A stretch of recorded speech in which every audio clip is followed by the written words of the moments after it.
À toutes et à tous les amis, j'espère que vous allez bien. On se retrouve ce soir pour un nouveau podcast. Je suis accompagné de Théo, de Gauthier et de Quentin, qui est notre invité du jour. Bonsoir à tous les amis.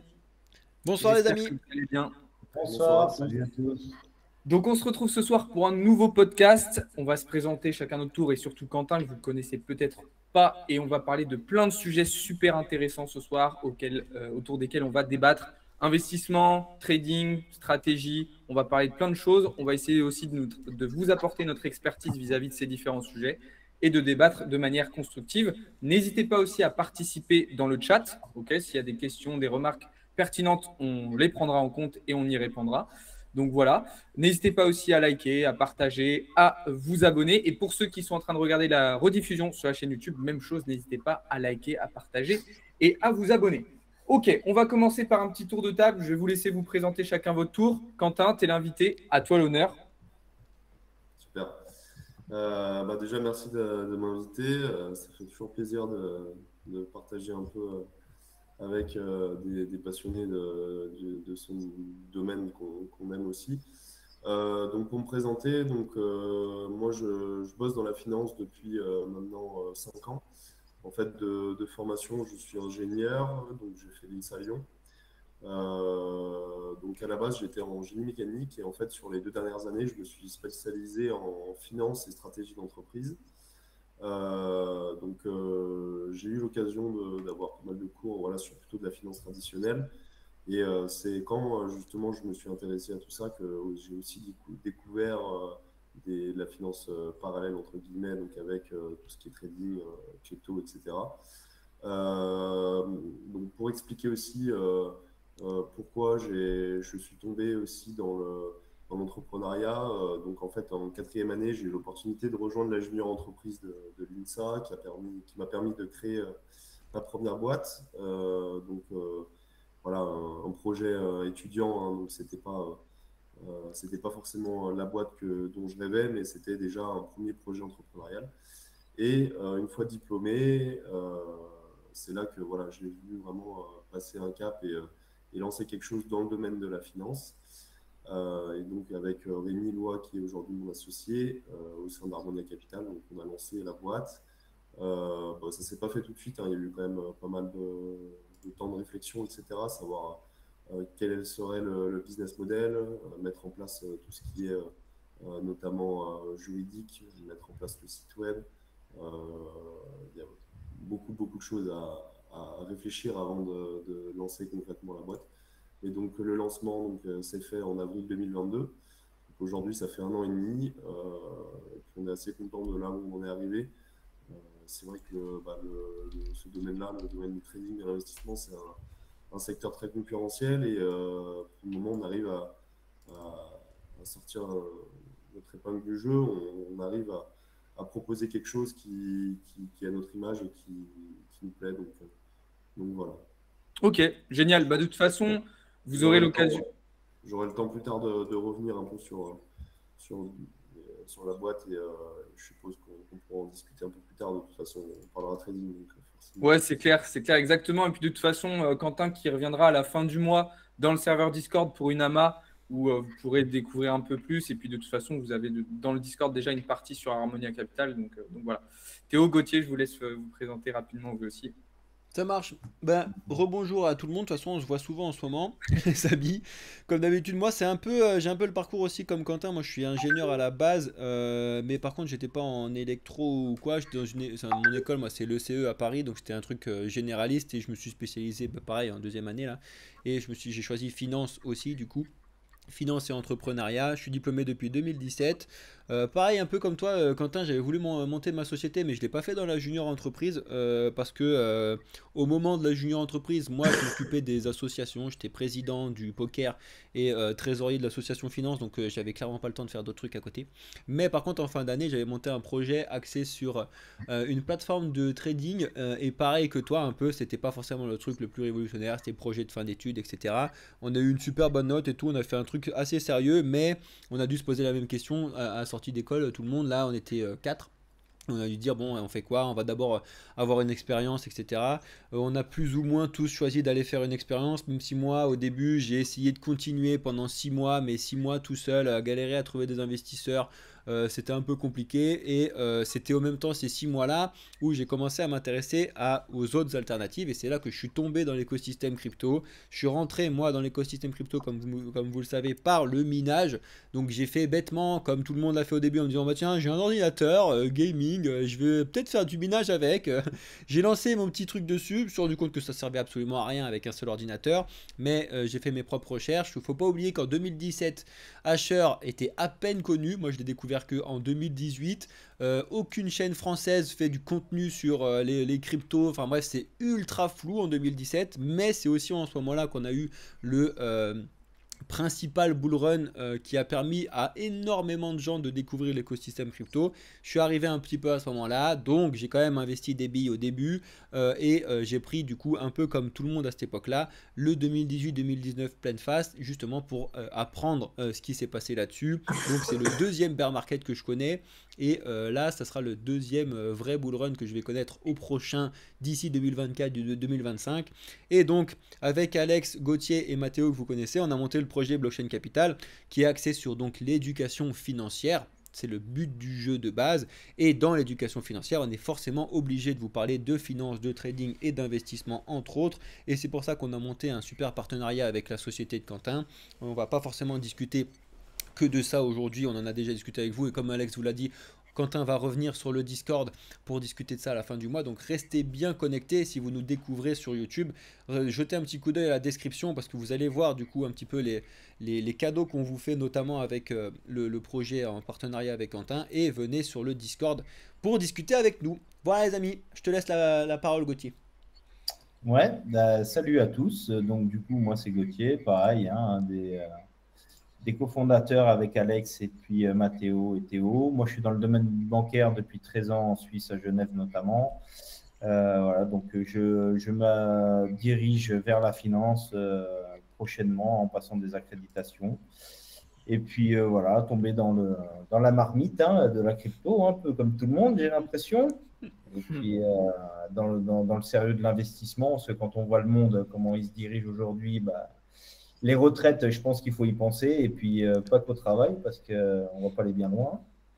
Et puis voilà, on avance gentiment et on vous guide au mieux. On fait au mieux pour avoir des partenariats de qualité, pour essayer on va dire, de vous faire réussir comme nous dans l'éducation, parce que c'est l'éducation qui est importante. Hein. Le meilleur investissement est d'investir en soi-même. Et puis des partenariats de qualité, comme avec Quentin, qui nous le rend bien. Donc voilà, pour la présentation. Ok. Bon, bah, moi, vous me connaissez, autre cofondateur de Blockchain Capital et responsable de la partie trading. Donc, moi, pour résumer très, très rapidement, comme ça, après, on va pouvoir enchaîner. Je suis dans le monde de la crypto, de l'investissement et du trading depuis 5 ans, donc depuis après 2018. Donc, j'ai eu le temps de voir pas mal de choses passer depuis et de gagner en expérience et en compétences. C'est bien parce que vous avez fait une petite intro sur plein de sujets dont on va parler justement ce soir. Donc, c'est super intéressant. Encore une fois, je vous invite à participer encore sur le chat, enfin dans le chat, et à nous poser des questions si vous en avez. Et ben c'est parti. On va commencer tout de suite sur le premier sujet donc du jour qui va concerner justement l'investissement et qui va faire un lien avec l'éducation pour vous. Et je vais poser du coup la première question, en premier à Quentin. C'est quoi un petit peu les principes de base de l'investissement? Voilà, les bases à connaître de l'investissement, les principes initiaux de l'investissement. Je vais vous laisser chacun répondre. Quentin, est-ce que tu pourrais donner un petit peu ton avis sur ça? Ouais. Alors, voilà, à mon humble avis, c'est vrai que moi, j'ai pu connaître le côté traditionnel de la finance. Et c'est vrai que c'est super intéressant parce que moi, l'expérience que j'ai, c'est que je trouve que dans le domaine de la crypto, dans le domaine de la finance, entre guillemets, alternative, comme on connaît nous, du trading, de la crypto, de tout ça, il y a beaucoup de personnes qui sont un peu biaisées par tout ce qu'ils ont pu connaître et tout ce qui existe sur Internet. Et en fait, ils n'ont pas les principes de base de l'investissement. Et en fait, il faut vraiment mettre en application tout ce qu'on peut apprendre dans la finance traditionnelle sur la finance alternative. Parce que Souvent, quand on voit des investisseurs qui arrivent dans la crypto, qui investissent et qui en fait ne respectent pas les principes de la finance, bah, en fait ils se font sortir très rapidement et ils font des pertes. Et donc moi, voilà, par mon expérience, bah, déjà pour expliquer un peu, j'ai passé la formation CIF, donc conseiller en investissement financier. J'ai eu le diplôme du coup, en avril là, de cette année. Donc ça explique un peu toutes les parties de la finance traditionnelle, que ce soit le conseil en investissement, donc la partie réglementaire, lutte contre le blanchiment, toutes les sortes d'investissements aussi, SCPI, private equity, etc., les actions, les obligations. Et je pense que c'est vraiment important de comprendre tout ça et pas que se focus sur les cryptos et le trading. Dans votre diversification, c'est pas possible d'avoir 100% de son capital sur la crypto et le trading. C'est pas ça qui vous fera avoir un portefeuille solide et qui résistera à toutes les crises. Donc pour moi, l'important, c'est voilà, toujours pareil, la diversification et avoir surtout plusieurs des actifs qui sont décorrélés. C'est-à-dire que l'avantage du trading, c'est que justement, vous allez être décorrélé des crises financières. Donc, par exemple, si vous investissez dans un ETF, dans un portefeuille d'actions, bah, vous allez être très corrélé aux crises économiques. Le trading, bah, comme vous pouvez spéculer à la hausse comme à la baisse, bah, vous allez être complètement décorrélé. C'est ça le gros avantage, mais c'est quand même important de s'intéresser aussi à tout ce qui est traditionnel, à l'immobilier, à la bourse, parce que c'est indispensable d'en avoir aussi en portefeuille. Donc voilà, moi, la plus grosse erreur voilà, que je vois souvent chez les personnes qui goûtent à tout ce qui est crypto, etc., c'est qu'ils veulent tout de suite avoir 100% de leur portefeuille là-dessus et c'est déconseillé. Ok, ouais, c'est intéressant, mais c'est vrai que, ouais, juste pour rebondir sur un truc avant de vous laisser la parole, les gars, c'est vrai que dans les nouvelles formes d'investissement qu'on voit aujourd'hui, donc avec la crypto et le trading qui s'est ultra démocratisé sur les réseaux, on a l'impression que, effectivement, de nombreux de ces principes de base qu'on connaît dans la finance trad, elles sont complètement oubliées, complètement mises de côté sur ces nouveaux investissements. Je pense que c'est aussi parce qu'il y a enfin, ce qui s'est passé sur les réseaux sociaux, cette ultra démocratisation fait aussi que ces principes-là se perdent. Mais c'est vrai que ça pose des problèmes quand même. Théo, Gauthier, je vous laisse répondre aussi du coup à cette question. Ouais, pour moi, je pense que voilà, les bases de l'investissement, c'est avant tout ce pourquoi on est là aujourd'hui dans le projet, hein, l'éducation financière, de pouvoir déterminer ses objectifs financiers, d'avoir un plan pour moi d'investissement. Le plus important, je pense, c'est la diversification, comme le disait Quentin. Je pense de ne pas avoir ses œufs dans le même panier, c'est une chose qui est extrêmement importante. De comprendre les marchés dans lesquels on investit, hein, que ce soit la crypto, parce que la crypto, c'est quand même vachement volatile. Donc, il faut faire attention. Il y a les recherches aussi avant d'acheter, que ce soit si on va sur le marché action, bien se renseigner sur les assets, les suivis des investissements. Après, il y a la patience et la discipline hein, dans tout ce qui est investissement, que ce soit trading, que ce soit achat d'actions, etc.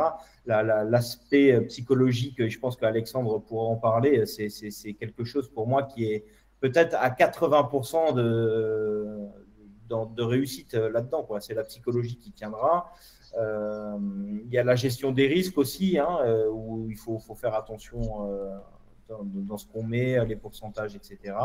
Et puis, si jamais vraiment on est novice, suivre des gens qui sont comme Quentin, qui ont le CIF, qui puissent conseiller en investissement. Voilà pour moi les bases, on va dire, qui sont à respecter. Ok. C'est vrai qu'il y a quand même des bases importantes et en vrai Gauthier tu les as dit, je vais remettre le point dessus, c'est pas pour forcément faire la pub de Blockchain Capital et Harmonia avec Quentin, mais la vraie base des bases, de toute façon c'est la base de la vie en général, mais dans le monde de l'investissement c'est la même chose, c'est l'éducation, tout est fait sur l'éducation. Là on a monté le projet Blockchain Capital justement sur de l'éducation financière, parce que c'est un peu le sujet du podcast, mais c'est le sujet de ce qui vous intéresse aussi, et c'est vraiment la base. Il n'y a absolument personne qui a réussi à faire quoi que ce soit sans se faire ou s'éduquer sur une partie. Donc là, vous avez le choix, c'est où vous le faites tout seul et puis vous apprenez avec des trucs partout. Comme Elon Musk l'a dit, actuellement, il y a tellement de ressources sur Internet que vous pouvez le faire.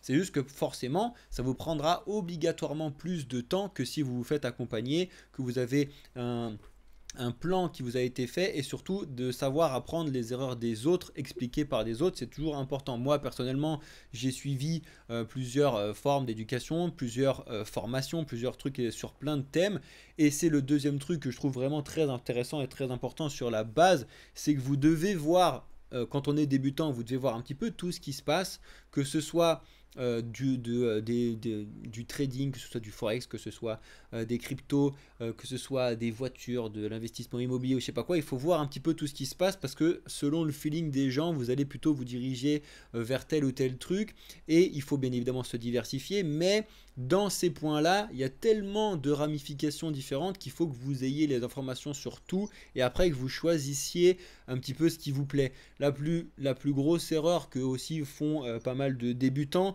c'est de vouloir tout faire, de vouloir mettre toutes les analyses, de vouloir mettre tous les trucs sur des graphes, de vouloir mettre tout ce qui se passe, tout ce qu'ils ont appris, de vouloir le mettre dessus. Et ces mecs-là, ils vont forcément dans le mur parce que ça ne s'applique pas partout. Il faut que vous ayez un petit feeling sur telle ou telle chose. Et comme l'a dit Gauthier, important, la psychologie, c'est négligé à mort.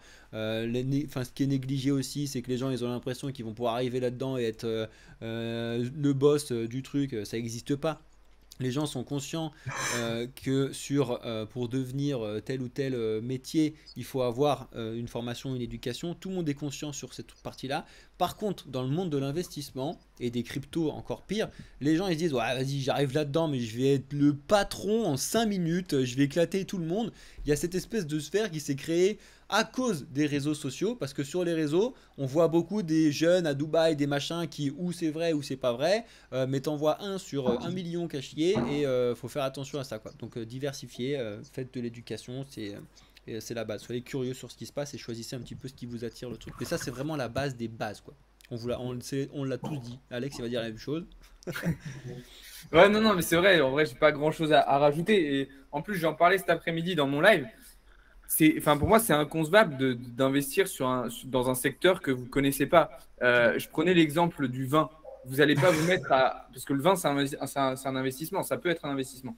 Vous n'allez pas vous mettre à acheter des bouteilles au hasard comme ça. Ça n'a absolument aucun sens. Les gens qui investissent dans les montres, ils investissent pas dans n'importe quelle montre. Donc déjà, la connaissance du secteur sur lequel vous investissez, elle est hyper importante.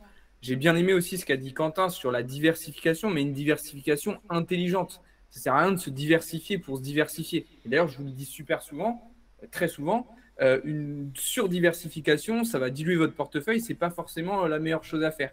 Et puis en plus, voilà, comme a dit Quentin, si vous diversifiez dans deux choses qui ont le même comportement sur les marchés, bah, ce n'est pas de la diversification. Ça revient au même que de laisser tout sur la même chose. Donc, poussez un petit peu votre réflexion toujours plus loin que ce qu'on vous dit en surface, parce que c'est toujours plus compliqué que ça. Mais effectivement, je pense qu'on a énoncé un peu les principes les plus importants à respecter dans l'investissement. Et on a déjà un petit peu répondu, mais pourquoi, du coup, tous les gens qui se mettent à investir, pourquoi ils ne respectent pas ces principes? On a évoqué un petit peu la question des réseaux sociaux, mais pourquoi, selon vous, c'est quoi les principales raisons pour lesquelles les gens ne veulent pas ou n'accèdent pas à ces principes de base? Bah déjà, c'est le manque d'éducation déjà de base. Ils ont pas l'éducation d'explication dessus et encore moins en France. C'est-à-dire qu'en France, et Gauthier, vous l'avez dit, je sais plus dans quel podcast, c'est peut-être le répéter là-dessus, mais en France, on a une éducation financière qui est vraiment claquée au sol. C'est une catastrophe. On est un des pays où niveau éducation, on a théoriquement les meilleurs, mais si tu regardes bien, les meilleurs sont tous partis éduqués autre part. Tu vas aux États-Unis, même en Chine ou quoi, ils ont tous une notion liée à la dette, par exemple, ou des notions liées à l'investissement, une notion à la levée d'argent, etc. Qu'en France, on n'a pas. L'éducation qu'il y a en France pour tout le monde, déjà, elle vient très tard, beaucoup trop tard. Tu l'oublies, collège, lycée et tout, tu l'oublies, alors que dans d'autres pays, c'est déjà mis un petit peu sur ces points-là.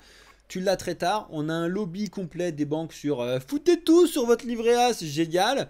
Il y a, quand on a une éducation malheureusement là-dessus, les gens, ils te disent pas du tout de diversifier en France, et je l'ai vu dans mon école d'ingé sur cette partie-là, ils te disent ouais, il faut aller chercher la pépite, il faut aller chercher la pépite.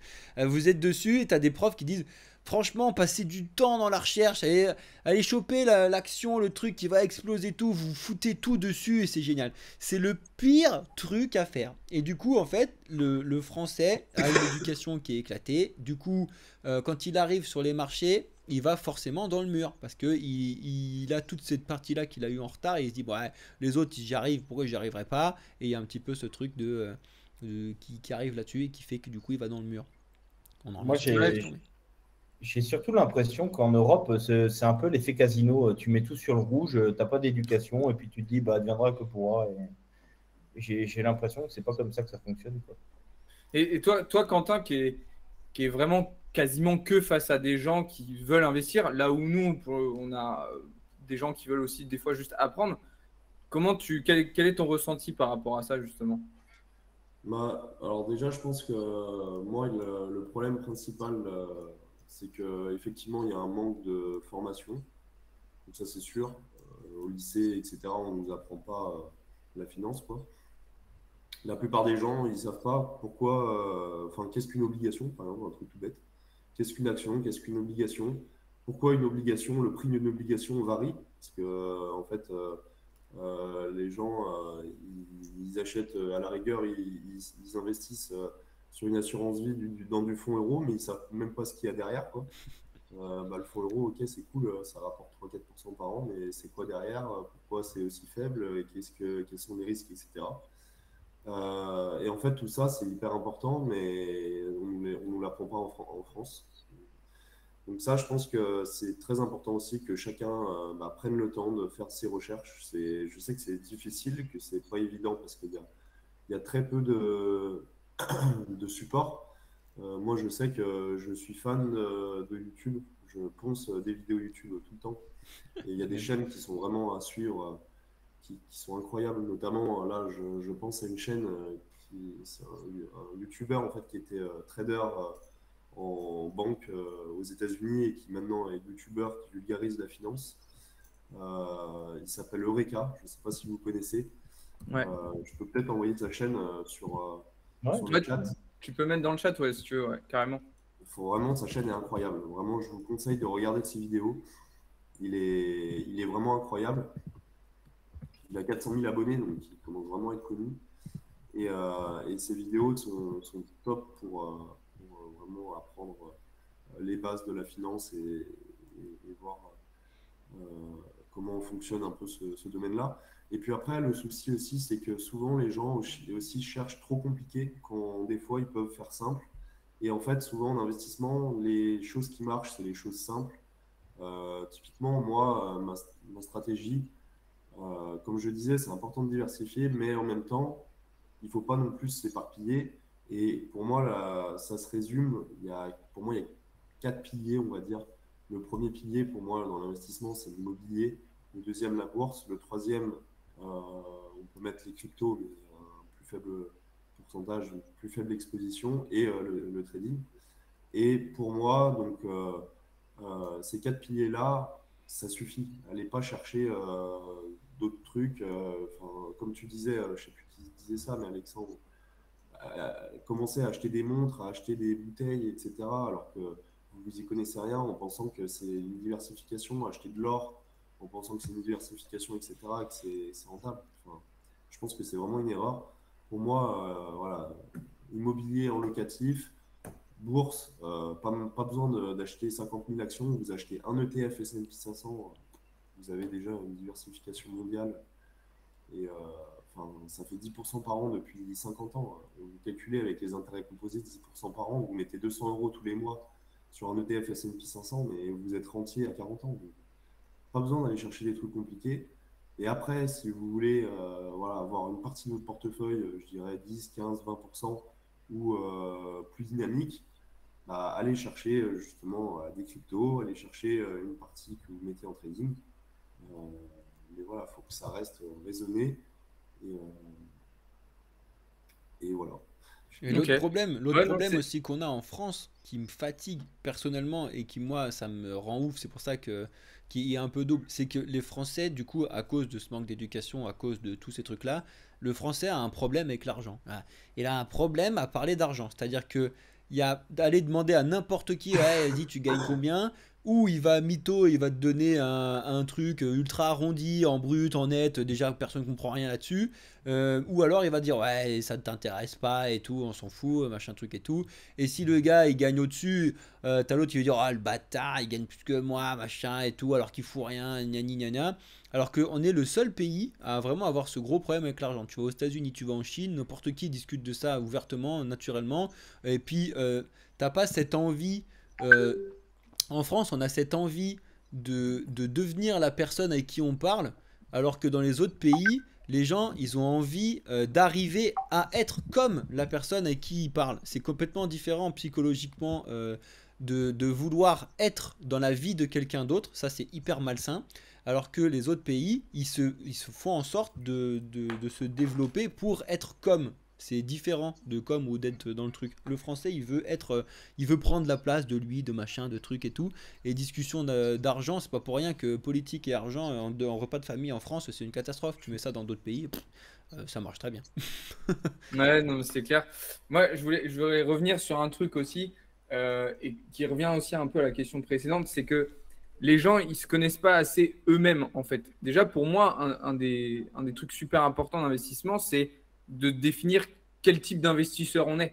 Parce qu'effectivement, en fonction de quel bagage on a, quel capital on a, quel objectif on va pas se diriger vers les mêmes investissements. Quentin revenait sur ce que j'avais dit sur le vin et les montres. Forcément que quelqu'un qui débute dans l'investissement, un novice, il va pas commencer par ça. Mais si par contre vous vous rendez compte que vous avez déjà investi dans plein de choses, ben, effectivement, vous allez vous tourner vers des choses plus exotiques. Donc déjà, définir son profil d'investisseur, c'est un truc que personne fait. Et moi, je vois tous les jours en live, j'ai des questions sur quoi je dois investir. Bah, ça dépend. Qui es-tu? Que fais-tu? Enfin, d'où tu viens? Déjà, c'est déjà un truc super important.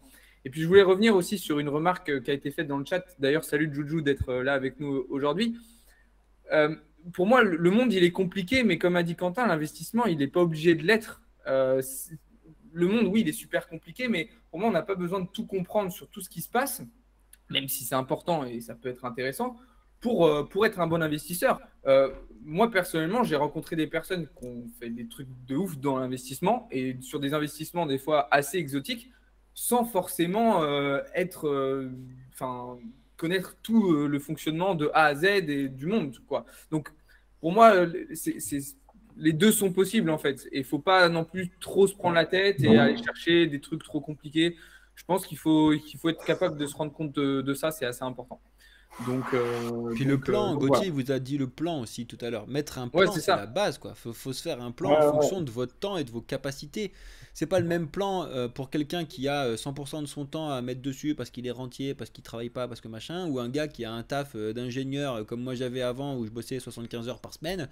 C'est pas le même plan d'investissement derrière. Il faut être conscient aussi de ses capacités intellectuelles déjà, mais ses capacités de temps à y mettre dedans. C'est clairement pas la même C'est ça. chose. Tout le monde veut essayer de copier telle ou telle personne. Ah, je vais faire ci, je vais faire ça, mais sauf que t'as pas la même vie que d'autres personnes. Il faut que tu t'adaptes en fonction de ta vie et de comment ça fonctionne. C'est ça. Je C'est ça voulais exactement. rebondir sur un message dans le chat là, de Deadpool Crypto là, qui disait la défi, c'est 20% par an. Alors, moi, toujours ce que je dis et ce que je pense que ce qui est vrai, c'est qu'en fait, chaque rendement est toujours lié au risque. C'est-à-dire que à partir du moment où tu as un plus haut rendement, c'est forcément que tu as un plus haut risque. Ça n'existe pas des investissements euh, magnifiques où tu as un rendement élevé avec un risque faible. C'est pas possible, c'est toujours corrélé parce qu'en fait, tu as un arbitrage. Si C'est tu as ça. un investissement qui est rentable et peu risqué, en fait, il va y avoir énormément de monde qui vont se diriger vers cet investissement. Du coup, le rendement va baisser et le risque va rester le même. Donc, pour moi, voilà, quand tu dis défi voilà, de la défi à 20% par an, c'est possible, hein. Il y a des poules voilà, sur du stablecoin où tu as des beaux rendements. Mais il faut garder quand même en tête que en fait, c'est toujours aussi très risqué, hein, et on l'a vu avec voilà, plein de rebondissements, notamment l'année dernière, hein, sur l'UST ou d'autres poules qui ont cramé. Donc, il faut toujours garder en tête que quand vous avez un rendement élevé, vous avez forcément le risque qui va avec. Mm. Exactement. Très, très important aussi à retenir ça. On va pouvoir passer du coup sur le thème suivant, enfin, dans la continuité de ce qu'on a dit juste avant. J'aimerais savoir, vous, un petit peu, plus personnellement, quels sont les investissements justement qui vous intéressent le plus et qui sont pour vous, pour votre situation, pour votre profil d'investisseur, comme on disait avant, les plus intéressants. Quentin, tu en as cité un petit peu tout à l'heure, tu disais les 4 piliers pour toi dans l'investissement. Voilà, je vous laisse nous dire un peu, ben, voilà, vraiment pour vous, là, qu'est-ce qui est le plus intéressant pour vous? Qu'est-ce qui vous plaît le plus dans l'investissement et pourquoi? Je sais Alors pas moi, qui c'est va le commencer. profil complètement inverse de Quentin, mais je le comprends très bien parce que le profil de Quentin, c'est le profil le moins risqué possible. Et moi, pour le coup, je suis plutôt à un profil ultra risqué. Moi, mon profil d'investissement, c'est ultra risqué, du moins court moyen terme, on va dire. Et après, sur le long terme, faire des trucs un peu plus posés, etc. Mais entre guillemets, mon profil d'investissement là, à l'heure actuelle, c'est plutôt risqué. Pourquoi ça? Parce que c'est mon profil à moi. C'est pour ça qu'il ne faut pas faire le mien, ni faire le tien, ni faire n'importe quoi, on s'en fout. Il faut que vous ayez votre propre profil. Donc moi, mes types d'investissement, c'est les trucs à peu près risqués. Donc déjà, c'est forcément les cryptos, la partie finance traditionnelle. Mais ça, c'est mes choix à moi. C'est surtout pas un conseil ou quoi, comme d'habitude, c'est ce que vous voulez. Mais moi, la partie finance traditionnelle, ben, je l'ai vue en long, en large, en travers. Et elle m'a carrément fatigué. Pas que sur la rentabilité, sur l'investissement, mais c'est surtout ce qui est derrière. En fait, ce qui est engendré par la finance traditionnelle, de centralisation, de machin, etc., qui me déplaisent personnellement. Donc c'est pour ça que je l'ai foutu de côté. Mais j'ai fait pendant longtemps, surtout pendant mes études, j'ai été formé que là-dessus, obligations, actions, sur tous ces trucs-là. Forex, machin, bref, j'ai fait plein de trucs, c'était vraiment génial, mais après j'ai changé un peu ma vision de penser sur certains trucs et je suis plutôt passé sur de l'investissement plus risqué, mais c'est pareil, dans l'investissement risqué et crypto, tu as pareil plusieurs niveaux de risque. Quand tu vas sur du Bitcoin ou de l'Ether, tu prends carrément moins de risques que si tu vas sur le PEP. Bref, donc ça c'est plutôt mon profil d'investissement, mais j'ai quand même en tête avec ces rendements-là une mise en place de profil de l'investissement moins risqué sur, par exemple, comme l'a dit Quentin tout à l'heure, toujours l'investissement dans la pierre que je trouve assez intéressant. Mais après, moi je suis fan, vous le savez, je suis fan de Pokémon et j'ai des cartes Pokémon qui est quand même un investissement entre guillemets risqué parce que ça dépend de comment ça fonctionne, c'est un truc centralisé. Les montres, je l'ai pas trop, ça c'est plutôt le truc de Gauthier qui va peut-être vous le dire après, ça c'est un truc qu'il aime bien. Mais c'est vrai que j'ai plutôt ce profil un peu niche d'investissement sur certains petits trucs. La finance traditionnelle, je l'ai foutu complètement de côté, mais c'est mon type d'investissement. Donc voilà, tu veux avoir mon avis, tu l'as. Merci.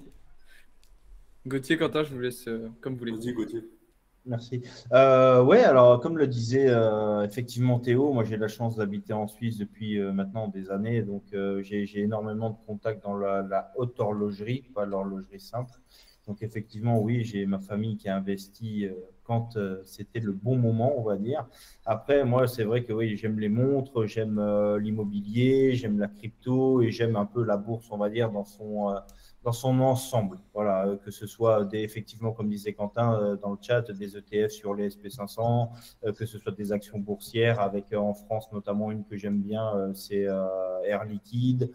Il y a des actions qui performent bien. Donc voilà, je me cantonne, on va dire, à l'immobilier, la bourse, les montres et puis voilà, quelques petites choses à côté. Mais je reste dans un secteur que je connais et où je dirais je maîtrise parce que je n'ai pas cette prétention-là, mais où je sais où je mets les pieds. Voilà, donc, concrètement, c'est ça qui est le plus important. Le vin, tu peux acheter, ça j'en discutais parce que moi j'ai ma famille qui est à 2 châteaux à Bordeaux dans le vin rouge, donc on en discutait justement et je disais, je voudrais bien acheter une bouteille de Pétrus. Et mon parrain me disait, ouais, bah alors fais attention parce qu'il y a des années qui valent beaucoup plus que d'autres et il y a des bouteilles de Pétrus qui valent que dalle. Donc tu te dis, tu vas acheter du Pétrus et au final, bah, ce n'est pas le meilleur investissement qui est. Donc il faut, comme disait Alex, c'est très très bien, mais il faut vraiment se connaître là où tu viens placer ton argent. Parce que sinon, tu auras de belles surprises à la fin. Exact. Voilà. Ouais. Et puis donc moi pour finir, je l'ai déjà un peu dit, mais c'est vrai que je suis plutôt de parti de maintenant plutôt protéger mon portefeuille parce que voilà, j'ai eu la chance de surfer sur des vagues, sur la vague crypto notamment. J'ai eu la chance de faire pas mal d'argent, donc maintenant je suis plutôt dans une recherche d'un portefeuille plutôt défensif avec un rendement qui dépasse l'inflation quand même pour l'augmenter, pour continuer à l'augmenter. Mais voilà, moi, mon objectif au global, c'est de m'approcher des 10% par an sur mon portefeuille global. ce que j'arrive à peu près à faire. Euh, donc au final, voilà, avec la partie IMO, où là, l'IMO locatif, on est plus aux alentours de 6-7%. La bourse, moi j'ai une partie un peu plus défensive avec des ETF, donc S&P 500, Emerging Market et Eurostock 600 un petit peu pour l'Europe. Je ne fais pas de stock picking parce que pour moi le stock picking c'est en fait un investisseur particulier il n'arrivera pas à battre le marché pour moi. Ça ne sert à rien d'aller chercher des actions à droite à gauche, d'essayer de spéculer manuellement de croire qu'on pourra pricer le marché et anticiper des hausses ou des baisses parce que c'est trop compliqué et je pense qu'il faut vraiment que l'investissement il reste passif, il reste simple et passif et se concentrer sur votre job, faire de l'argent, entreprendre. Et l'investissement, il faut vraiment que ça reste passif. Donc, pour moi, il n'y a pas besoin d'aller chercher des analyses d'entreprise, essayer d'acheter des actions à droite à gauche. Faites des ETF, ça va très bien si vous voulez faire de la bourse. Après, j'ai un peu de private equity, mais là, faut que ça reste aussi à partir. Enfin, ça doit commencer à vous intéresser à partir d'un montant de portefeuille quand même assez élevé parce que sinon c'est assez inutile d'y toucher parce qu'il y a quand même des tickets d'entrée qui sont à partir de 50 000 ou 100 000. Et après la partie trading, donc la partie trading, bah, j'utilise les algos de notre société forcément parce que je vais pas utiliser les algos d'un concurrent. Bah, c'est bien, c'est Et bon signe, ça veut dire que tes algos ils sont déjà bien. Si le propriétaire il n'utilise pas ses bah, propres algos, il y a un souci au quelque moins part. j'ai confiance en nos algos et je les utilise donc en toute transparence, hein. On fait aussi tourner la trésorerie de la société sur nos algos. Donc quand on dit que voilà, quand il y a des périodes compliquées avec des pertes, ne vous inquiétez pas, nous aussi on les subit, c'est une réalité hein, parce qu'on est quand même assez exposé sur notre petit bijou, donc ça il n'y a pas de souci. Et puis une partie crypto où là vraiment je fais du hold très long terme et je suis que sur le Bitcoin et l'Ethereum. Voilà. J'ai Ok. rien d'autre parce que j'estime que c'est les deux seuls projets qui ont un avenir très long terme. Quand je parle d'un avenir très long terme, je parle de 5-10 ans, hein. Pour moi, les cryptos, elles sont sur ma ledger, elles ne bougent pas. Je ne spécule pas, je n'essaie pas de pricer le marché, hein, c'est toujours pareil. En fait, moi, je suis vraiment dans une optique où je suis très humble et je sais que je suis complètement éclaté en trading, éclaté en analyse technique, en analyse fondamentale. Et en fait, je ne fais pas confiance en mes compétences de spéculateur pour essayer de faire des plus-values et des spéculations court terme. Donc, ce que je fais, c'est que j'achète, je hold et je ne touche pas. Voilà. Ok. Merci, merci. Ben moi, pour terminer, ça ressemble un petit peu à ce que vous avez pu dire, même si, ben, vu que je suis un peu plus jeune, je suis allé moins loin dans l'investissement, en tout cas dans différents investissements. Moi, ça a été essentiellement, dans un premier temps, les cryptos à long terme, le trading et les actions. Donc moi, j'étais allé chercher des actions de base, soit des actions sur lesquelles je visais une prise de valeur intrinsèque, soit des actions où j'allais recevoir des dividendes. Action que j'ai vendue il y a 1 an et demi maintenant, parce que à l'époque, je voyais un crash arriver un peu plus tôt. Il n'a pas encore eu lieu, donc j'aurais pu les garder, surtout quand on voit les perfs que le marché a fait dernièrement. Mais Bonjour bon, c'est comme Nvidia quoi. ça, c'est clair. Donc ouais, marché action, mais du coup, plus actuellement, même si c'est un truc sur lequel je compte me repositionner bah, une fois qu'on aura eu un retracement de ce marché, s'il y a un jour il y en a un, parce qu'on a l'impression que ça va jamais arriver. Crypto à long terme et puis trading. Après, pour moi, l'immobilier, ça, bon, j'en fais pas encore et j'en ferai plus tard, mais c'est l'investissement roi, quoi. Enfin, c'est presque obligatoire quand, j'ai envie de dire, quand on commence à investir de passer par là et quand on a un peu d'argent. Surtout aujourd'hui, il y a quand même plein de solutions pour accéder à de l'immobilier sans forcément avoir des capitaux de fou. Donc, pour moi, c'est un incontournable. Mais ouais, je resterai sur ça. Après, j'ai plein d'autres secteurs sur lesquels j'ai envie d'investir, mais là, c'est plus d'investissement passion. Donc ça peut, bon, on parlait tout à l'heure du vin ou des montres, ça peut être des choses comme ça, où je ne vais pas forcément aller chercher un rendement. Enfin, je ne vais pas partir dans cet investissement en me disant, OK, je veux un rendement annuel de temps, etc. Ça va être plus cet investissement de passion. Donc voilà. Mais c'est intéressant d'avoir eu nos avis qui sont un petit peu divergents sur certains points et surtout sur les profils qu'on a, les objectifs qu'on a. Une question que je vais vous poser maintenant, qui est un petit peu plus technique, c'est quels sont vos critères, en fait, quels sont les critères que vous allez sélectionner, enfin, que vous avez pour sélectionner un investissement. C'est-à-dire quelles sont les questions que vous allez vous poser pour vous dire, OK, ça c'est un investissement qui m'intéresse, ça c'est pas un investissement qui m'intéresse. Alors, quand je dis investissement, ça peut être une crypto, une action. Je sais que c'est très vague, mais pour résumer, quels sont un peu les critères principaux que vous allez vous fixer? Je ne sais pas qui veut répondre en premier. Vas-y, j'y vais si tu veux.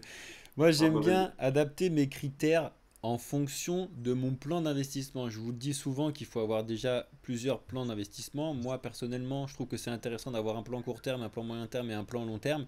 Et que du coup, en fonction de ça, mes recherches sont complètement différentes. Pour un plan court terme, je m'en fiche un petit peu de ce qui se passe réellement derrière, si ça a de l'avenir, pas de l'avenir. C'est un truc au tac au tac. Est-ce que c'est un possible, un possible explosion court terme sur telle ou telle chose parce qu'il y a tel ou tel feeling qui se passe actuellement. C'est ultra risqué, donc c'est avec le plus petit pourcentage du portefeuille global qu'on met là-dessus.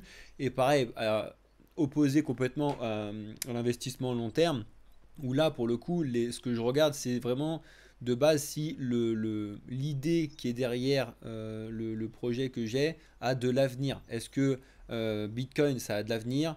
Est-ce que le monde financier traditionnel a de l'avenir? Est-ce que Nvidia, ils sont encore là dans 50 ans? Enfin, c'est des questions que je me pose, c'est vraiment l'avenir du truc pour le très long terme, savoir si voilà, je peux me coucher sur mes deux oreilles, il n'y a pas de problème, entre guillemets, je vais me poser sur ce truc-là. Et moyen terme, bah, c'est vraiment le mix entre les deux.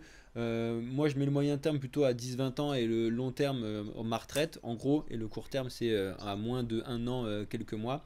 Et du coup, 10-20 ans, là, je regarde quand même pas mal de choses. C'est l'endroit où je passe le plus de temps parce que c'est celui qui est censé avoir le plus de rebondissements, etc. en termes d'investissement. Mais ouais, en gros, moi, ce que je fais, c'est de la recherche sur est-ce que ça a de l'avenir, est-ce que ça répond à un réel besoin, est-ce que quelles sont les valeurs qui sont derrière, est-ce que ça correspond du coup à ce que moi je pense, et j'adapte un peu mon investissement en fonction de la vision que moi j'ai de ce que je veux faire.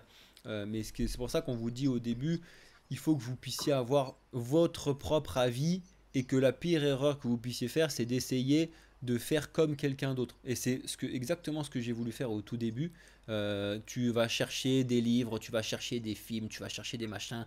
Alors c'est très bien, il faut s'éduquer, mais il faut justement avoir les avis différents pour après se faire le sien. Alors que le français, comme je vous l'ai dit tout à l'heure, le problème c'est qu'il va chercher tout le monde et il va essayer de chercher la pépite d'investissement. Mais pareil, sur le mentor, on a ce truc de mentor, voilà, j'ai ce mec là, je sais plus comment il s'appelle, celui qui a fait le livre préféré de Gauthier, la Père riche, Père pauvre, là, le chinois Ah là, oui, qui est ultra endetté, là. Kiyosaki. Et celui-là, voilà. Lui, il a une façon de devenir riche qui s'explique. Lui, il est sur la levée de la dette. Tu vois, genre lui, c'est de la dette, je lève de la dette, je suis blindé de dette, mais du coup, je suis blindé en thunes, etc. Et la façon, son truc. Mais c'est son truc. Il faut pas essayer de le copier si ça ne nous correspond pas. Lever de la dette, il y a plein de gens, ça les fait flipper, ça fait machin. Ça veut pas dire qu'ils sont pas capables de faire de l'investissement. Il faut vraiment vous rentrer dans ce qui vous intéresse et apprenez tout ce qui se passe, lisez tout ce qui se passe et après choisissez ce qui vous intéresse, parce que si vous ne faites pas ce qui vous intéresse, malheureusement tu vas être dans le mur. C'est ça. Vas-y Gauthier, à toi. Ouais, te sens bien moi, parti. comment je sélectionne plus ou moins savoir mes investissements? C'est simple, je m'assois autour d'une table et je regarde un peu le monde dans lequel on vit. Et aujourd'hui, si j'avais, après c'est propre à moi-même, hein, c'est pas un conseil en investissement, tout simplement, je regarde le monde dans lequel on est aujourd'hui et je vois deux secteurs qui sont pour moi essentiels et c'est ceux dans lesquels je me dirigerai, c'est l'énergie et la technologie. la technologie, quand je vois Théo qui dit est-ce que Nvidia sera là dans 50 ans, alors peut-être possiblement qu'il ne soit plus là, ça je suis d'accord, mais quand on voit le monde dans lequel on vit aujourd'hui, la technologie est devenue pour moi quasiment indispensable. Hein. Je veux dire, on fait aujourd'hui des crédits pour des téléphones, on achète des ordinateurs, pour ne pas citer certaines marques qui coûtent quasiment un rein. Donc voilà, et le secteur pour moi de l'énergie, on a aujourd'hui des soucis d'électricité dans la plupart de certains pays, et je pense que l'énergie sera de toute façon une solution. Après, à savoir est-ce que ce sera le solaire, l'uranium, etc. Donc voilà, c'est aussi de regarder l'environnement dans lequel on vit qui fait que il faut aussi se diriger sur certains investissements qui peuvent être profitables, je dirais. Après, peut-être que je me trompe, hein, je ne sais pas ce que les autres en pensent. Ouais, non, mais ça répond presque plus. Enfin, ça répond aussi à la question d'avant, mais du coup, enfin, c'est-à-dire que comment tu vas choisir, en fait, enfin, quelle question tu vas te poser justement si Nvidia, par exemple, c'est un bon investissement ou pas? Bah, je prendrais pour moi, à savoir un peu la vision des entreprises, donc faire de la recherche fondamentale et savoir qui sont les piliers, on va dire, du secteur. Voilà, par rapport aux chiffres de vente, par rapport au rendement que les sociétés ont, comment ils occupent le marché. Bon, ben, c'est toute une recherche qui permet de. On sait que par exemple, voilà, je ne sais pas si on peut citer un groupe, mais Total. Tu prends Total, je veux dire, c'est quand même un qui fait de la diversification et qui se met dans tous les secteurs. Donc, où tu prends comme en Suisse Danone, Nestlé. Nestlé qui a racheté Danone, bon, c'est un des plus gros du secteur industriel, alimentaire, esthétique. Enfin, voilà. Donc, c'est des entreprises, pour moi, quand tu vois les parts de marché qu'ils possèdent, bah, y a très peu de risques au final qui puissent chuter. Donc, je vais regarder le facteur risque, je vais regarder le secteur dans lequel ils sont, ce que ça m'intéresse, etc. C'est tout le potentiel qu'il y a derrière. Ok. Voilà comment. Du coup, pour prendre la parole, donc la question de base, c'était de savoir comment je choisissais donc, mes investissements, comment je les sélectionnais. Alors moi, c'est assez simple. Moi, j'accorde une importance extrême dans la sécurité du placement sur lequel j'ai envie d'investir. Pourquoi? Parce que je pars du principe qu'en fait, le risque ne doit pas venir de la plateforme, il ne doit pas venir du courtier, il ne doit pas venir de tout ça, il doit venir seulement du marché ou de la stratégie. Ce n'est pas possible aujourd'hui d'avoir un investissement où vous avez peur de perdre votre capital à cause de quelque chose autre que le marché. Donc à partir de là, voilà, c'est compliqué, mais il faut vraiment faire ces recherches. Moi, j'ai encore des clients qui viennent me voir tous les jours, qui me disent j'ai été contacté par une banque, je ne sais pas quoi, ils me proposaient un livret A à 15% par an. J'ai envoyé mes fonds, je ne les ai plus jamais retrouvés. Il y en a trop encore des histoires comme ça et c'est pas possible. Vraiment, faites vos propres recherches là-dessus et soyez curieux et apprenez beaucoup aussi de tout ce qui est régulation. Hein. Malheureusement, on est obligé d'en venir là pour être sûr que quand on investit, on est en sécurité. Savoir comment reconnaître un courtier sécurisé d'un courtier qui ne l'est pas, donc voir les régulations FCA, ASICS, etc. Connaître un peu les règles de l'ESMA, toutes ces choses-là, c'est hyper important, c'est très complexe, mais je pense que pour un investisseur qui a envie de réussir sur de long terme, c'est indispensable. Et après, donc moi sur les stratégies, sur l'immobilier, la bourse, c'est pas compliqué parce que en fait, je fais vraiment des trucs très simples que tout le monde fait. Je vais pas chercher des trucs farfelus. Donc là, j'ai pas vraiment de stratégie. Sur la partie crypto, pareil, hein, j'achète du Bitcoin et de l'Ethereum, donc là, il n'y a rien de compliqué. Sur le trading, nous, ce qu'on prône avec mon associé, c'est que donc, nous, notre stratégie, c'est le suivi de tendance. Donc le suivi de tendance, c'est un peu une stratégie qui va à l'encontre un peu de ce que pensent les investisseurs de base. Souvent, les investisseurs, ils ont une réflexion qui dit en fait, il faut acheter bas et vendre quand c'est haut. Et en fait, nous, on réfléchit complètement à l'inverse, c'est-à-dire que, par exemple, quand vous prenez notamment ça, c'est intéressant parce que cet été, on a rédigé un e-book qui justement parle de ça, qui parle du suivi de tendance. Quand vous prenez par exemple une action qui a chuté par exemple de 20%, un investisseur de base, il va se dire quoi? Bah, c'est une opportunité, c'est une super opportunité parce que l'action a perdu 20%, c'est un bon prix, on va pouvoir l'acheter moins cher. Mais en fait, si vous partez dans une réflexion de suivi de tendance, vous allez vous dire qu'elle a perdu déjà 20%, bah, qu'est-ce qui empêche qu'elle n'aille pas plus bas? En fait, si vous l'achetez à moins 20, bah, en fait, si ça se trouve, c'est que le début de la baisse. Donc, un trader de suivi de tendance va plutôt se dire, bah, elle a perdu 20%, bah, en fait, ça se trouve, elle va continuer sa baisse et là, parier sur la baisse à des moins 40, moins 50%. Et du coup, pareil pour la hausse. En fait, pourquoi il y a un biais cognitif qui dit que bah, le S&P 500, il monte en ligne droite depuis 10 ans, bah, du coup, j'en achète pas et j'attends avec mon argent qui prend l'inflation tous les jours. Bah non, en fait, faut partir du principe qu'il y a en fait, il n'y a aucune logique dans les marchés et en fait, il peut y avoir des périodes où ça monte pendant 50 ans. Donc, restez pas focus sur le passé et qu'est-ce qui s'est passé, est-ce que c'est monté dans les dernières années ou pas, parce que vous allez louper des trains et après vous allez regretter.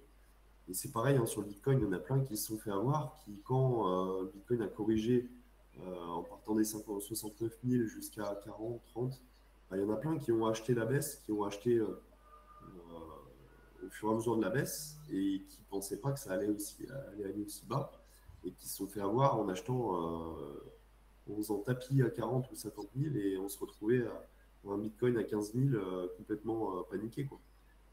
Donc voilà, dites-vous que le marché il sera toujours plus fort si vous essayez de le pricer. Voilà. Ok. J'ai une question du coup qui m'est venue en préparant le podcast et tout, et puis j'ai regardé pas mal de choses à ce sujet-là. Est-ce que le côté moral, est-ce que le côté éthique, c'est un truc qui rentre en compte dans votre investissement? Est-ce que oui, non, pas du tout? Je sais que pour certaines personnes, ça peut être un truc important. Et vous regardez, tu parlais par exemple de Total.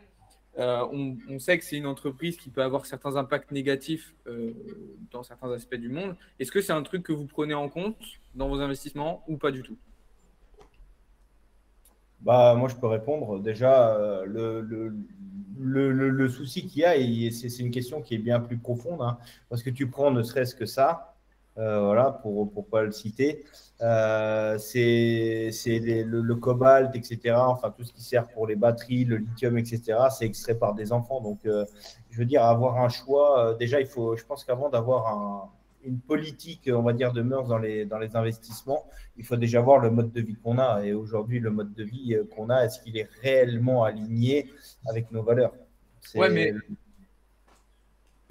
enfin, j'entends bien et je suis d'accord avec toi. Mais si tu réfléchis comme ça, enfin, tu peux pas dire parce qu'on n'a pas un mode de vie parfait, du coup, le reste, je continue dans cette lignée. Justement, est-ce qu'on peut pas, c'est une question ouverte, hein, et je réfléchis pas forcément comme ça, mais est-ce qu'on peut pas se servir justement de l'investissement pour contrebalancer avec notre mode de vie qui, par nos téléphones, nos déplacements, n'est pas idéal, tu vois?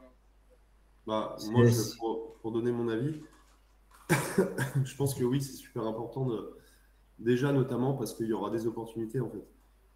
Quand on sait le défi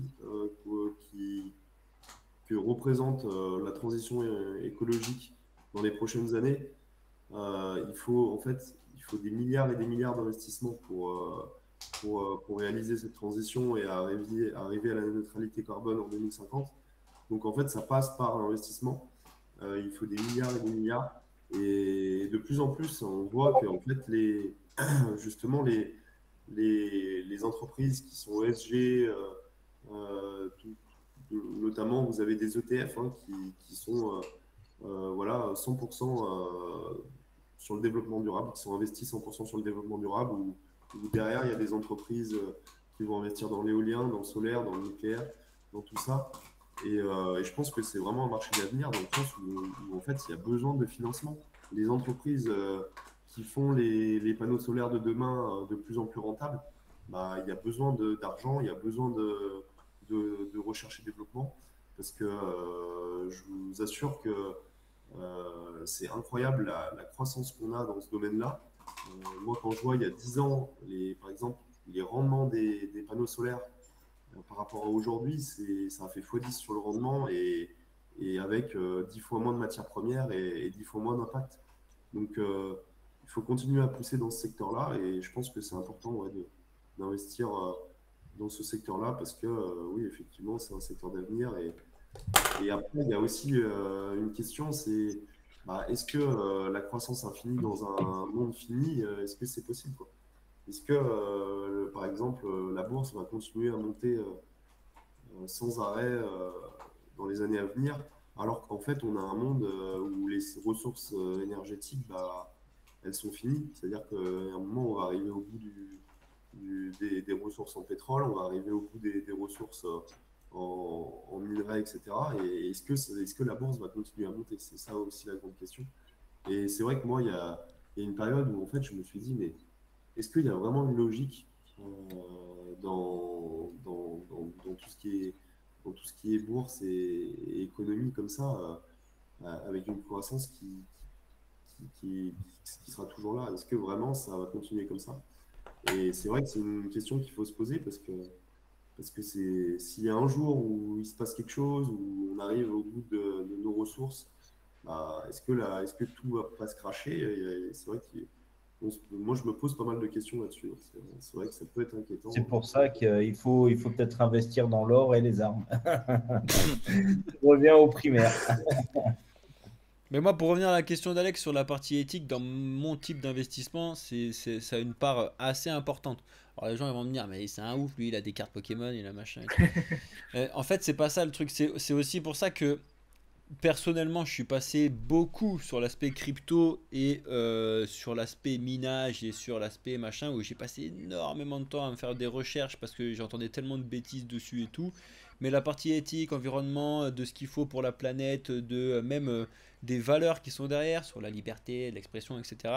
C'est aussi pour ça, entre autres, que j'ai abandonné personnellement totalement tout ce qui se passe sur la finance traditionnelle, qui est pour moi l'opposé de l'éthique quand on regarde ce qui se passe. Après, c'est mon avis, c'est débattable, c'est tout ce qu'on veut, mais sur la partie finance traditionnelle, il y a tellement de mauvais trucs et ça a été construit de base sur quelque chose qui n'est pas éthique, de base sur le fait de le pouvoir c'est moi qui le veux, je veux toujours avoir plus d'argent. Et ce que tu dis, Quentin, c'est très intéressant de se dire qu'on vit dans un monde fini et que selon les économistes qui ont mis en place le système qu'on a actuellement, ils se sont dit ah, c'est bon, l'inflation la laisse monter, ça monte, tout va monter de toute façon à vie. Alors oui, sur leur vie à eux et leur vie de leurs enfants peut-être, mais sur des générations, il y a bien un moment où ça va forcément chier quelque part, parce que tu l'as dit, les ressources elles sont limitées sur tel et tel truc. Et c'est là où tu as après les autres qui disent ouais, c'est bon, on va aller dans l'univers, on va aller péter d'autres trucs et puis on va aller éclater tout. Et éthiquement parlant, il y a un problème quelque part. Donc bref, c'est pour ça aussi que je me suis beaucoup consacré à l'écosystème crypto, parce que quand ils réfléchissent, les gens ils réfléchissent pas en fait. Ils disent ouais, Bitcoin, minage, consommation d'électricité, chauffage, planète morte. Alors qu'en fait ils réfléchissent pas que le minage c'est ultra éthique et ça répond à un énorme besoin sur ce qu'on a actuellement sur des data ID et permettre plein de choses. Et quand en fait ils recherchent rapidement, tu me laisses quelques heures, une journée avec n'importe quel mec qui est contre le minage, je vais lui expliquer le truc, il va se mettre, il va dire en fait le minage c'est ultra écologique et il va acheter des machines après. C'est juste qu'en fait ils sont pas les informations concrètes, ils ont juste la partie des informations qui dit on compare, le pire truc que j'ai vu c'est comparer la consommation du Bitcoin avec un pays, c'est complètement débile. Ils comparent une consommation, ils disent voilà Bitcoin ça consomme la Belgique. Et alors, c'est quoi le rapport de ce que tu me dis? Tu compares, c'est génial, t'as tes comparaisons en cours, tu devais être grave bon toi. Alors je vous compare ce truc là avec ça, c'est n'importe quoi.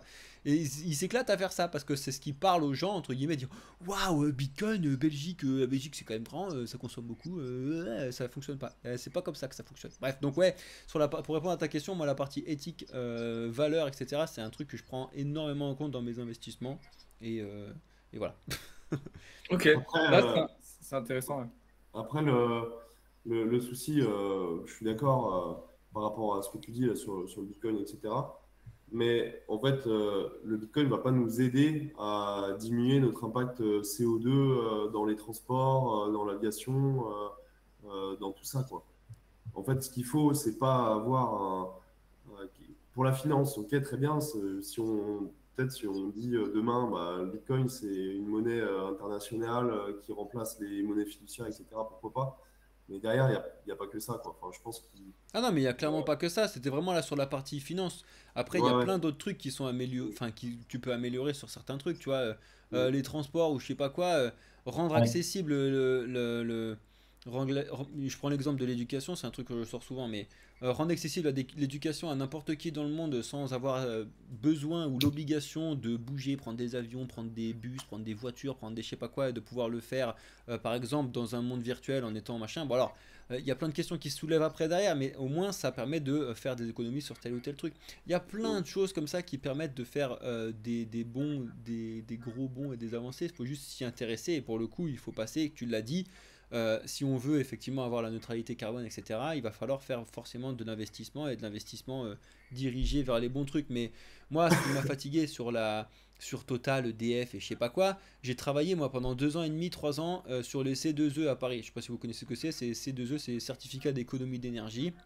Et en fait, les grosses boîtes, elles se sont dit, bah écoute, alors moi, j'ai clairement pas que ça à faire d'aller travailler sur mon impact écologique, réduire tel ou tel truc.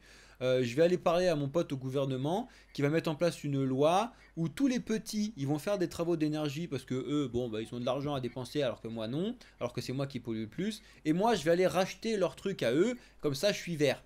C'est exactement ce qui se passe. C'est que les gros EDF et tout, plutôt que de faire des travaux sur leurs trucs, EDF, Total, etc., ils vont racheter ces certificats d'économie d'énergie aux entreprises comme la mienne que j'avais avant, qui faisaient des travaux dans des maisons, etc. Résultat des courses, qu'est-ce qui se passe? C'est qu'en fait, tu as des commerciaux qui sont balancés de partout pour aller faire du flocage et de l'isolation éclaté dans des endroits où il n'y a personne. Et quand je te dis personne, c'est que tu es dans des immeubles où il n'y a personne. Ils vont faire de l'isolation. Donc il n'y a personne, donc il n'y a pas de consommation. C'est super bien isolé et après c'est racheté par EDF et EDF il dit voilà on est vert. Ben non en fait ça fonctionne pas comme ça. On a créé des trucs à cause du lobby des gros pour éviter en fait à chaque fois on est là en train d'éviter des trucs et tout. Et là on est que en France hein. Et en France on est à peu près bien mais tu vas en Allemagne, tu vas en Chine, tu vas dans d'autres trucs où ils ont encore ou en Inde, le pire c'est l'Inde actuellement parce qu'ils ont l'industrialisation actuellement donc en fait ils découvrent le charbon maintenant. Euh, Mm. donc du coup en fait ils disent ouais, le charbon ça coûte rien, c'est génial, go on en fout partout. Ben non, c'est pas génial. Bah, de toute façon, oui, c'est clair pour rebondir sur ça. Enfin, moi, je me rappelle, j'avais travaillé sur ça à un moment quand j'étais encore étudiant. Mais de toute façon, les entreprises, elles ont beaucoup plus intérêt à payer, par exemple, des amendes Ouais. parce qu'elles polluent trop ou parce que ceci, parce que cela, plutôt que de faire une transition écologique, tu vois. Donc, à partir de ce moment-là, c'est sûr qu'il y a un problème. Après, moi, pour revenir à la question du coup que j'ai moi-même posée, moi, je le prends en compte, mais c'est pas c'est force, enfin, c'est évidemment pas du tout un des critères principaux. Ça devrait, enfin, c'est pas pour passer pour le connard de service, mais personne va investir sur un truc qui rapporte rien parce que c'est écologique. Si tu sais que tu vas perdre de l'argent à long terme, bah, même si c'est écologique, tu vas pas forcément investir dessus. Enfin, tu peux, mais c'est pas le critère numéro un. Donc, c'est un truc que j'ai prévu de m'imposer quand justement je me repositionnerai sur le marché tradi, ce qui n'est pas le cas en ce moment. Mais c'est vrai que jusqu'à maintenant, c'était pas du tout dans mes critères parce que ben, c'était la spéculation, enfin le retour sur investissement qui m'intéressait en priorité. Mais c'est vrai que je pense que les deux peuvent être liés et doivent être liés parce que ben, justement, enfin, il peut aussi avoir un meilleur retour en investissement si c'est dans un secteur qui est, ben, là on a axé sur l'écologie, mais qui est écologiquement positif. Donc, euh, Mais de toute donc façon, voilà. l'éthique, ça va au-delà là, on a parlé un peu beaucoup d'écologie, mais l'éthique, ça va Oui, carrément au-delà de juste l'écologie. C'est un oui, truc. c'est ça. Comme disait Gauthier, les enfants qui extraient le Mm, cobalt, c'est pas forcément de l'écologie, mais c'est de l'éthique aussi. mm. Après, je pense que dans le monde dans lequel on vit, c'est super compliqué. En vrai, bon, même si tu choisis un truc éthique derrière, enfin, c'est pas que je suis pessimiste, mais je pense qu'on est tellement dans un monde pas ouf, pour pas dire un autre mot, que bah, même quand tu penses faire un truc bien, il y a forcément un peu de merde derrière et ça sera jamais un truc tout blanc, quoi. Donc, faut avoir conscience de ça aussi quand même. Pour moi, c'est important. Donc voilà, on va pouvoir passer sur une partie un petit peu plus technique. Votre regard un petit peu sur l'économie actuelle. Je parle pas forcément sur le monde, parce que là, du coup, on a parlé un peu du monde, mais sur l'économie actuelle. Et ben, du coup, naturellement, répondre à la question que tout le monde connaît la réponse, si l'investissement peut nous aider à faire face à cette économie assez particulière et comment. Je ne sais pas qui veut commencer. Allez, je me lance si vous voulez. Vas-y. Du coup, pour parler de la situation. Enfin, tu veux que je parle de la situation économique actuelle, en gros, c'est ça? Ouais, globalement, quel regard tu portes sur ben, l'économie mondiale actuelle, sur les mesures qui sont prises et aussi les changements structurels qu'on peut voir dans l'économie actuellement? Mm. En ce moment, c'est vrai que il nous arrive un truc qui n'est pas arrivé depuis longtemps et du coup, on ne sait pas trop comment réagir. Et je crois que c'est une des seules fois que Bitcoin a connu ça, hein, d'ailleurs, je pense, depuis sa création en 2009-2010. C'est la remontée des taux. Clairement, voilà, ça chamboule quand même pas mal de choses parce que du coup, bah, l'argent qui coule à flot, c'est fini. L'impression monétaire, c'est fini. Donc tout ça, ça change quand même pas mal de donnes. Et pour moi, ça va quand même, voilà, ça va quand même impacter forcément tous les marchés, dont le marché crypto. Euh, et après, donc par rapport à ça, je vois, je pense, encore des taux monter parce que l'inflation, clairement, elle ne descend pas. Donc ils vont continuer à lutter contre l'inflation. Donc continuer à réduire les bilans des banques centrales et augmenter les taux. Après, jusqu'à où, ça j'en ai aucune idée. Mais personnellement, du coup, justement, par rapport à ça, moi, je commence à me repositionner sur le marché obligataire parce que ça commence à être de nouveau intéressant avec des taux à 5-6%, avec des obligations garanties à 5 ans ou à 8 ans, avec un rendement de 5% par an. C'est pas dégueulasse, honnêtement, ça commence à pas être dégueulasse. Donc voilà, après, donc pour les marchés risqués, bah, c'est compliqué parce que du coup, on ne sait pas si le marché va pouvoir reprendre quand même, malgré cette remontée des taux et malgré le fait que justement on n'a pas de projection sur une descente de ces taux-là. Mais après, je pense que le Bitcoin pour l'instant, ça en est plutôt bien sorti, honnêtement. Je pensais le voir descendre encore plus bas, avec les taux qui arrivent, qui s'approchent des 5%. Donc pour le moment, je pense que le marché crypto s'en sort bien. Après, on voit hein, que quand même, à part les deux leaders, quand même les autres cryptos ont quand même pris assez cher. Et c'est assez logique hein, parce que enfin, je suis un peu, personnellement, je suis un peu Bitcoin maximaliste et j'ai du mal à croire que d'autres projets peuvent sortir du lot. D'autres projets Bitcoin peuvent sortir du lot, à part Ethereum qui quand même, est aussi un joli projet. Donc voilà, après pour la partie trading, nous c'est vrai qu'on a une problématique depuis début d'avril, début 2023, pardon. C'est qu'en fait le marché est très dur à trader, dans le sens où en fait il y a plus trop de tendance. On est un peu dans un range qui est assez pénible, que ce soit sur le Forex ou Bitcoin, depuis début 2023. Donc, sur Bitcoin, on est dans un gros range entre 25 et 30 000. Donc ça, forcément, c'est compliqué pour le suivi de tendance. Alors les martingales, elles se régalent, ceux qui font du retournement aussi. Mais voilà, ça ne saurait tarder que le Bitcoin prenne une direction et qu'on puisse de nouveau encaisser en suivi de tendance. Donc pour nous, c'est la seule stratégie qui fonctionne sur du long terme en trading. Donc voilà, on est assez confiant là-dessus et on croise les doigts pour que ça reparte rapidement. Ok, intéressant. Merci de tes réponses. Théo, Gauthier, je vous laisse Ouais, vas-y, Théo. habiller aussi, hein. Ouais, moi je vais être un peu plus hardcore, mais c'est aussi mon expérience qui parle et j'aime bien être comme ça me fait marrer. Mais j'allais dire, pour moi, en ce moment et surtout 2023, j'allais dire le monde de l'investissement est mort. Il n'est pas mort, mais il est en pause totale. Pour la simple et bonne raison de l'augmentation des taux que Quentin vous a expliqué Et ça, les gens s'en rendent pas compte de comment ça fonctionne.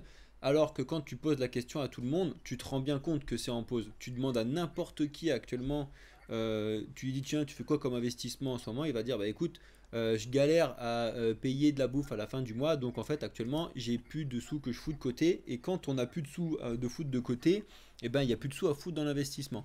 Donc en fait là je parle des gens du peuple en général avec les petits investissements, etc. Ceux qui avaient déjà de l'investissement, heureusement ils continuent à en faire, ils en ont encore sur cette partie-là. Mais vu qu'en fait, il n'y a plus de thunes qui rentrent nulle part et qu'il n'y a que de la thune qui sort parce que tout a augmenté, on se tape des inflations cachées, parce que moi j'aime bien appeler ça comme ça, mais quand tu as une inflation qui est à 6% et que du coup tu as l'impression que tout augmente de 6% alors qu'en fait tu regardes que les denrées alimentaires elles ont pris 20 à 30%, tu te dis bon ok, il y a un problème quelque part, alors que quand même la bouffe c'est quand même le truc qui fait que je vis encore. Mais du coup en fait pour moi là, le monde de l'investissement, et on le voit bien, nous Quentin il doit le voir aussi, on le voit bien, il y a un désintérêt total de regarder ce qui se passe sur la partie de qu'est-ce que je peux faire en diversification, etc. Actuellement, tout simplement parce qu'en fait, les gens ils disent bah, j'ai pas regardé comment je peux faire d'investissement, parce que de toute façon, j'ai pas d'investissement. Ils sont plutôt en train de regarder comment je vais faire des économies. On devrait faire de l'éducation économie actuellement, ça fonctionnerait peut-être beaucoup mieux. Mais en vrai, là, c'est en pause. Ça a déjà été en pause plusieurs fois.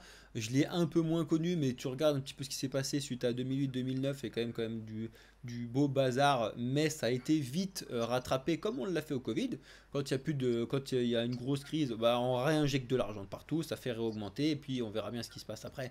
On l'a fait au Covid. Là, on est en train de se prendre les résultats du Covid plus de la crise qu'on engrangeait depuis un certain temps, qui pour moi justement était plus ou moins caché avec le Covid et la justification de la baisse des taux à ce moment-là était bien passée avec le Covid, etc. Mais là, pour moi, l'investissement, il est carrément en pause. Comme l'a dit Quentin, on le voit sur Bitcoin, parce que moi je regarde beaucoup ça, mais sur les marchés tradis aussi, c'est une pause totale, il se passe rien, on est sur du range. Les seuls qui arrivent à s'en sortir, c'est bah, voilà, des protocoles à la martingale, etc. Bon, s'il y en a qui ne connaissent pas un petit peu ce qui se passe là-dessus, bref. Mais le suivi de tendance qui fonctionne bien sur du moyen à long terme, actuellement, il est compliqué parce que justement, il n'y a pas de tendance. Et on a un vrai problème sur l'investissement, et c'est très mauvais signe quand on a un vrai problème sur l'investissement en ce qui concerne le monde tout court. Ça fait plusieurs années que je surveille une grosse crise qui nous tabasse la tronche, qu'on a évité avec Trump, avec ses super tweets en disant tout va bien, qu'on a évité avec le Covid. Malheureusement, oui, je l'informe à tout le monde. Et on a évité une crise avec une autre crise, c'est assez drôle, mais on a réinjecté de l'argent de partout là-dessus. Mais il y a bien un moment où il faut payer les pots cassés, et les taux, s'ils continuent à péter, il y a forcément une banque ou un système qui va péter un câble. Et franchement, actuellement, et depuis quelques semaines, mois, on commence à voir des gros trucs qui se passent. Je parle notamment de Evergrande, les gens se rendent peut-être pas compte parce qu'ils disent ouais, un truc immobilier en Chine, qu'est-ce qu'on s'en fout? On s'en fout pas du tout. Regardez ce qui se passe en termes d'investissement immobilier en Chine depuis 6 ans. Ça fait que de baisser, il n'y a plus personne qui fait des prêts, il n'y a plus personne qui fait rien. C'est normal qu'Evergrande il tombe. Et le problème, c'est qu'on a tellement contracté de la dette envers tout le monde qu'il y a un seul domino qui tombe et ça fait tomber tous les dominos de tout le monde. C'est pas ce que je souhaite, mais c'est ce qui me fait peur actuellement. Voilà où je pense où on est l'économie actuellement. C'est pour ça que j'ai un peu sorti toutes mes billes de l'économie actuelle aussi. Vas-y Gauthier. Ouais, bah pour reprendre ce qu'a dit Théo et Quentin, oui, c'est un peu exactement la même chose, hein. Vous avez juste, si vous avez un tant soit peu d'éducation financière, que ce soit en analyse technique ou quoi que ce soit, les graphiques, vous les voyez bien, hein, les bougies sont insignifiantes. Il y a des news, notamment on peut parler de la news de Solana avec Visa, je veux dire, c'était insignifiant, quoi. Une news qui aurait fait péter tout le marché en 2017 ou 2021. Aujourd'hui, elle a quasiment aucun impact. Alors que pourtant, c'est une news qui est intéressante, hein, mais donc voilà, c'est aujourd'hui, je pense que tout le monde est dubitatif quant à la reprise des marchés et on reste tous dans l'observation, on est à distance et puis je pense qu'il faut attendre.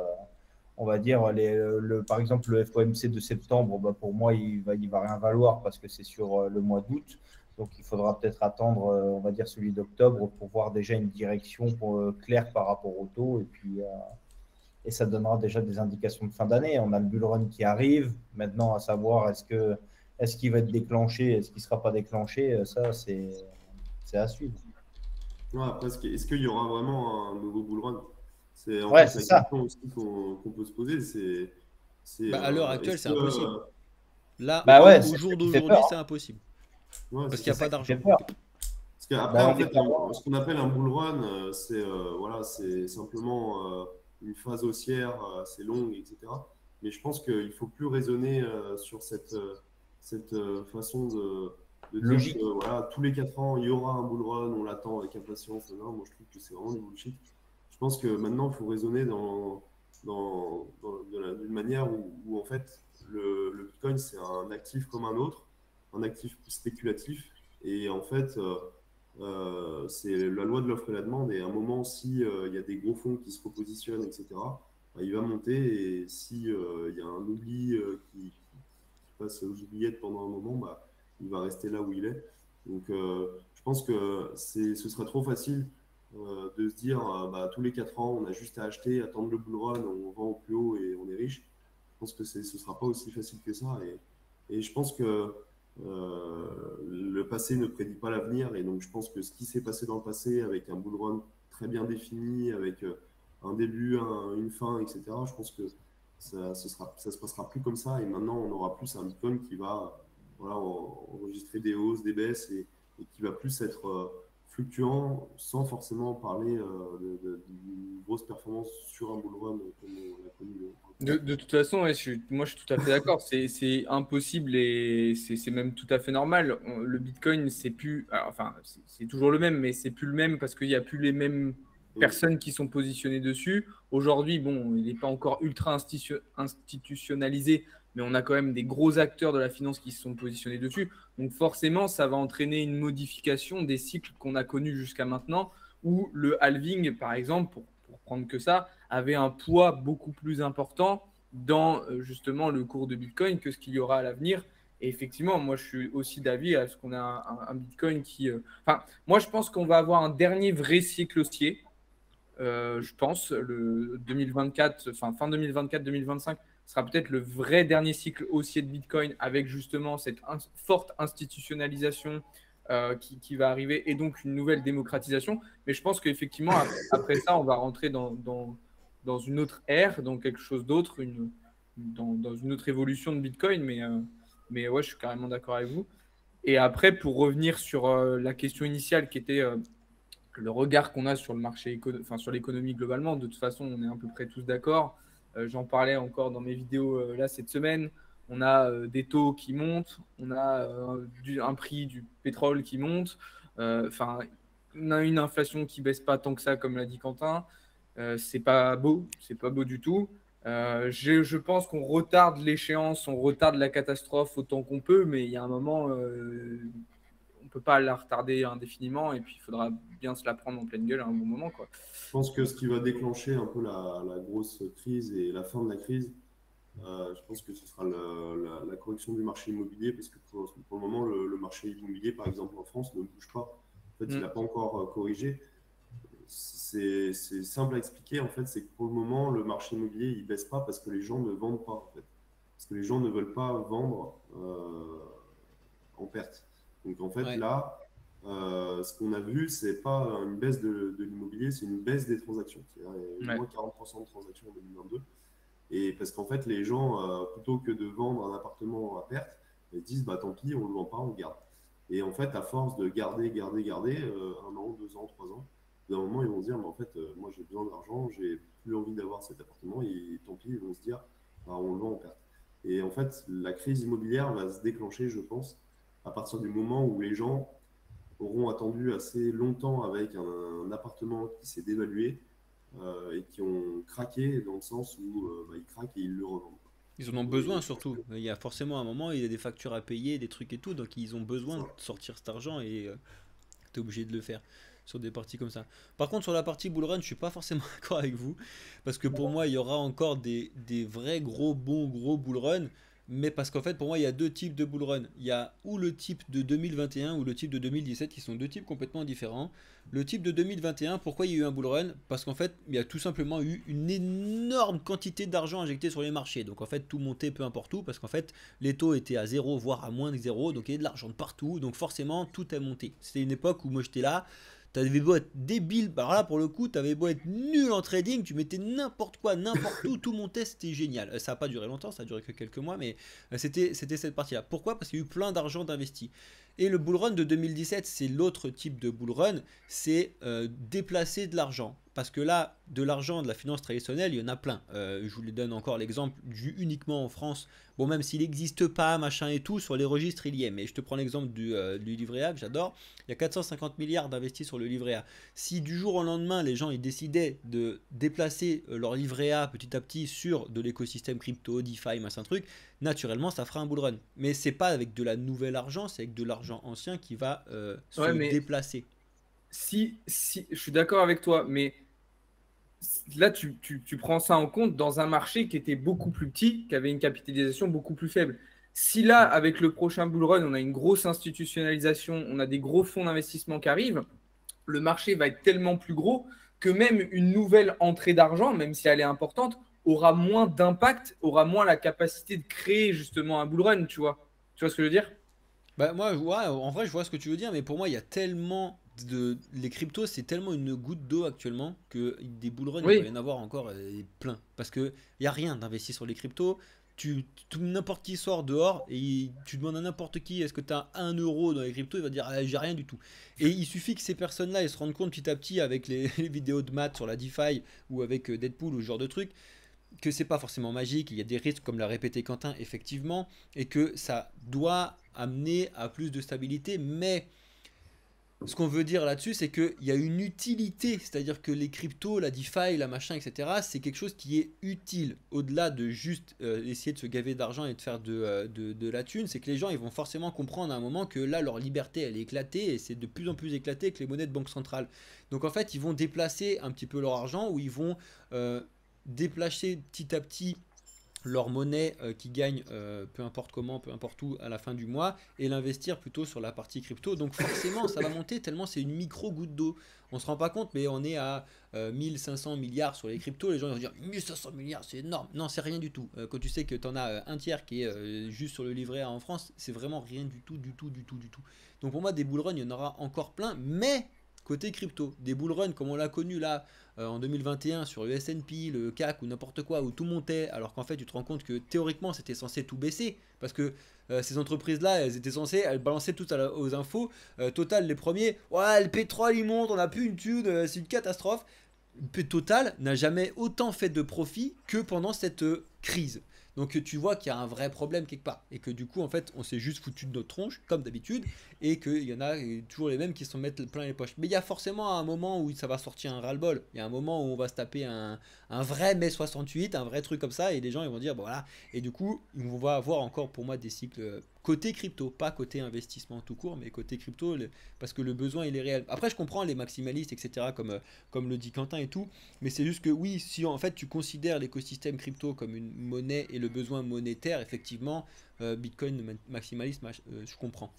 C'est juste que En vrai, l'écosystème crypto en NFT, ça apporte d'autres trucs que juste le... Et c'est pour ça que je te dis que je comprends ce que tu dis sur valeur refuge, etc. Effectivement, maximaliste, machin truc. Mais il faut pas oublier que l'écosystème crypto, je pense aux normes ISO 20022, je pense à l'aide que ça peut apporter à la médecine, etc. C'est utile plus que juste spéculatif. Alors que Bitcoin, ça peut être une valeur refuge. Ouais, et tout Quentin aussi mais voulait dire un truc. juste petit truc, pour revenir sur la question d'utilité, je suis d'accord, mais l'utilité pour moi fait pas la valorisation. On l'a vu aujourd'hui, enfin on le voit déjà, il y a plein de projets qui sont super utiles et qui n'ont pas des tokens très valorisés et qui n'auront pas forcément un token valorisé ou même pas du tout. Enfin, pour moi, il y a des. Enfin, faut qu'on sépare ce truc-là. Enfin, dans certains cas, l'utilité ne va pas apporter une valorisation énorme. Enfin, c'est mon avis pour l'instant. Ça dépend quoi. Certains trucs, oui, d'autres pas.